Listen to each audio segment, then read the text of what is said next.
Guillermo Lasso cumplió 2 años en la presidencia de Ecuador, una gestión marcada por un incremento en la violencia del país, principalmente en centros penitenciarios, por señalamientos también de corrupción que derivaron en un juicio político en su contra, señalamientos que el presidente Guillermo Lasso ha negado reiteradamente.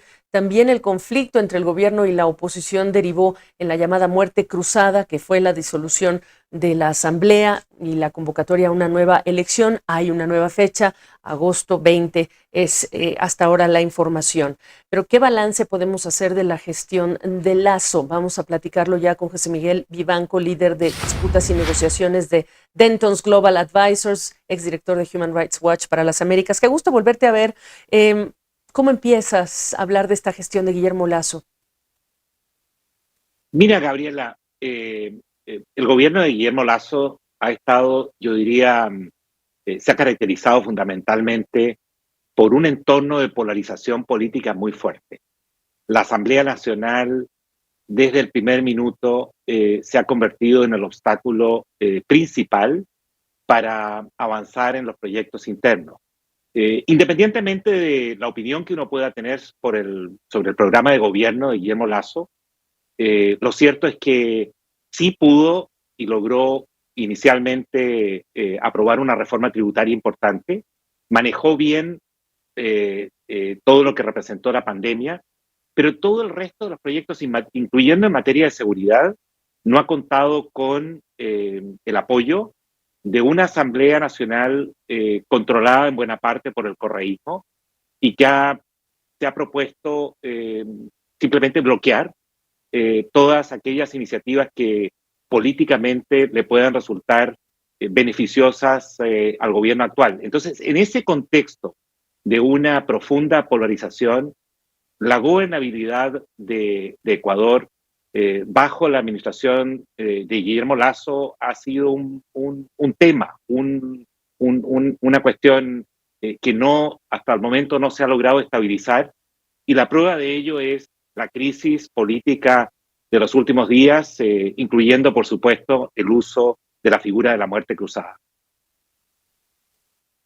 Algunos analistas políticos, analistas del Ecuador hablan de un presidente empresario con muy poca habilidad política, lo que no le ayudó, no le ha ayudado en estos últimos años, en estos 2 años de gobierno, a sortear de mejor forma esta crisis. ¿Dirías lo mismo tú? Mira, Gabriela, yo creo que hay algo de eso, pero te voy a traducir lo que muchas veces la gente, los comentaristas critican por como falta de habilidad política. Y eso en nuestras democracias en América Latina muchas veces se traduce en repartición de puestos, en repartición de beneficios,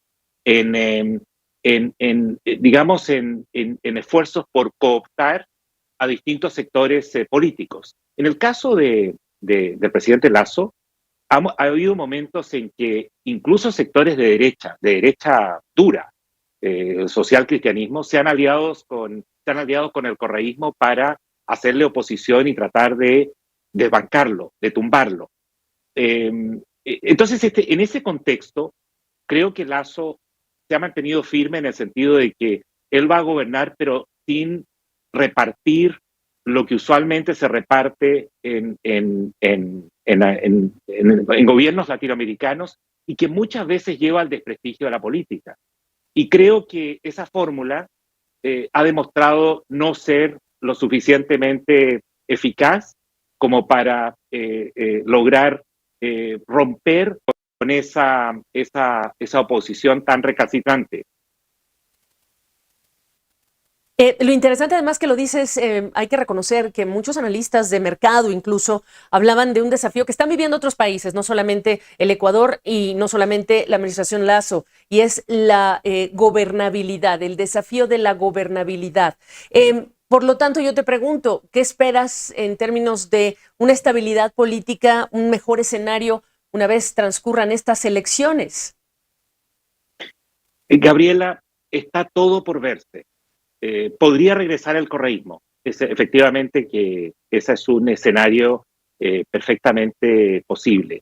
Pero también podría gestionarse unas candidaturas que pareciera ser donde Lasso no va a competir. Eso da la impresión hasta ahora. Candidaturas, digo, que impidan el regreso del correísmo. Está todo por verse. Sin embargo, hay un fantasma que ronda sobre Ecuador.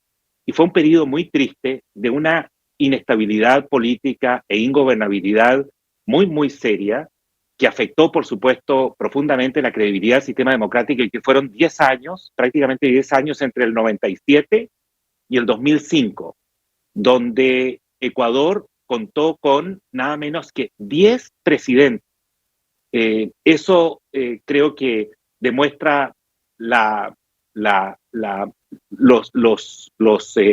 las debilidades del sistema político que requieren de una reforma, porque no es posible realmente construir gobernabilidad cuando hay sectores políticos que están dispuestos a hacer fracasar un modelo de desarrollo o un modelo político simplemente por sus intereses partidistas.